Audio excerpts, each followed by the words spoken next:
Hello again guys, it's Matt from Brighter Days with Matt, and today's video is going to be a educational video. The theme is going to be how to start opiates replacement therapy. So this is actually what I did from personal experience. There's other ways you can do this, but I'm going to talk about my path to recovery. So a lot of people think actually that the only way to get help when you're looking to be in recovery is to go to a rehab where you're locked in, you're there, you're supervised by doctors, you're supervised by specialists, and they give you the care that you need. It's a phenomenal way if you prefer to go that route. But there's a lot of disadvantage to that, as you may have a loss of income because of it, you're away from your family. If you have kids, you're away from your kids. So sometimes this is not the best way. And without knowing any better, it may avoid people from ever getting any help. So this video is going to be to show you guys that there's another option. This is called the Outpatient Clinic. So what the process is on an outpatient clinic, especially in Canada, which in fact is a free service, it's a clinic where you can go, you have monthly appointments, and they give you the help to put you on a replacement for your opiates addiction. So let's start from the beginning. You're ready, you want to have a change, and you're ready to do the move and give it your all. First step is you have to search where is the nearest, you can go on Google, nearest opiates and often opiates and alcohol replacement clinic. There'll be many around. For my locals that are listening today, I'll actually be putting down the info somewhere on the screen for the phone number and the address, which this place is phenomenal. They're welcoming, the staff there is great, you feel welcome, nobody judges you, they're just happy that you're willing to help and change yourself. So you find the place where you want to go. Depending on how populated your location is, as you may know, opiates are now a pandemic, and there's loads and loads of people affected by it, and in fact, a lot of people die and lose their life because of it to this day. So this is why, another reason I'm spreading awareness to this. So once you find those clinics, you have to call.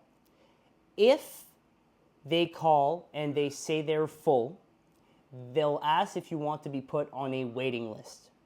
What I recommend from there is to keep calling, not saying every day, but once a week, just to ask, hey, is there any opening, any update on my waiting list? This is going to show them that you are really interested and you're actually going to do the program how it's supposed to be done.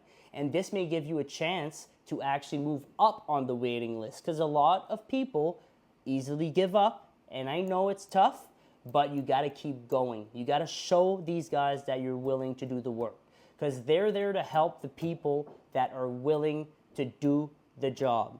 Because they could have some people taking over you that are going to go there, and after a week they're just going to stop showing up, and that's disappointing, because you have some other people that are really interested in doing the program but have stopped calling, so they're just still there on the list because they think you're not that interested.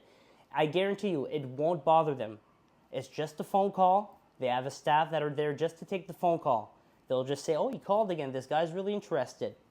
But you could also keep calling the other clinics if there's other clinics. So which ones you're going to take you in first, that's the one you go. Once you get your call and they say, all right, we're ready, we're going to give you a call with what's called a social worker. The social worker's job is going to be to talk to you over the phone to do what's called an intake. The intake is just a list of questions on, let's say, how many of opiates are you taking in a day and on average? How long has it been? How long have you been using? What are the withdrawals? How are you feeling when you can't get any or you're off those opiates? Are you sick? Are you angry? Are you violent? They're going to ask all those types of questions. If you have kids, they're going to ask you if you're a danger to your kids, all the normal questions that they have to ask as security reasons and law regulations. Once that is done, they send that information to the doctor that's going to be assigned to your case. They'll set you an appointment. The first day of the appointment, which these are going to be monthly appointments after that. You show up there the morning. They're going to ask you to do a urine test, as they usually do a STD test on the first day there, and they do a drug test.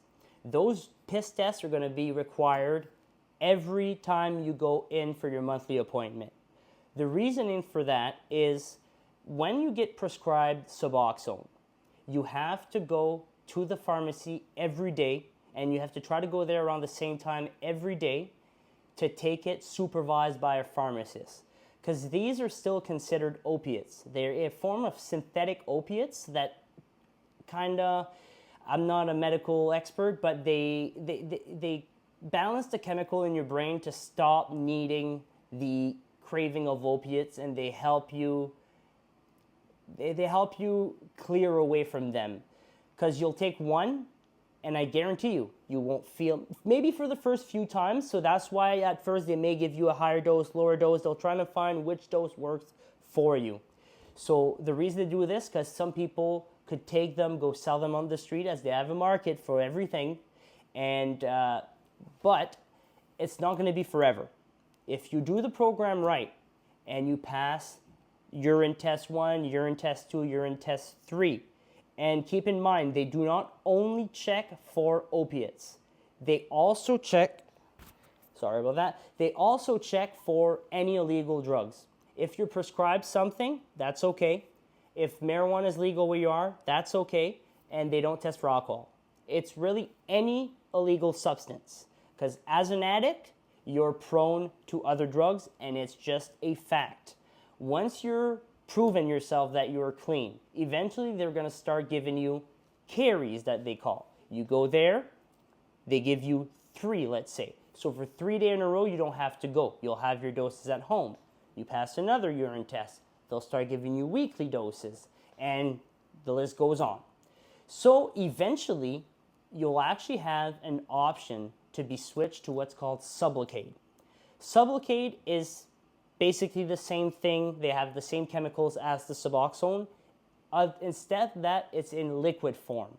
So it's an injection. You go there, you get the injection, and this lasts an entire month. So what happens is, you get the shot, this liquid gets formed on your body, you get a little bump, which is kind of weird, but whatever, you're healthy, you're getting clean, so a little bump won't change nothing. And you just have to go once a month. And the good thing that I found, not everybody finds this, as Suboxone can also be addicting, which is a negative thing, but it's like any other medicine. If you're on anxiety medicine, if you're on depression medicine, most of those will give you withdrawals once you stop taking them, so that's why you have to lean off of it. The fun thing with Sublocade is it's a liquid that's inside, just inside a layer of fat here, that gets inside the body by little small dose at a time. So this makes that you always have a little bit in you, which is a lot easier to stop completely. Once you're ready and you say, okay, I know I'm ready, I'm never going to touch this again, I'm ready to restart my life, not take Suboxone, not take Sublocade, and I'm never going to touch opiates, it'll be a lot easier. Always under medical advice, so you always have to keep in touch with your doctor to see what's the best way for you to get off of it. So that's it, guys. That's the steps on how to start opioids replacement therapy. So I hope this message finds you well, and always know we do recover, and let's pray for the brighter days. Thank you.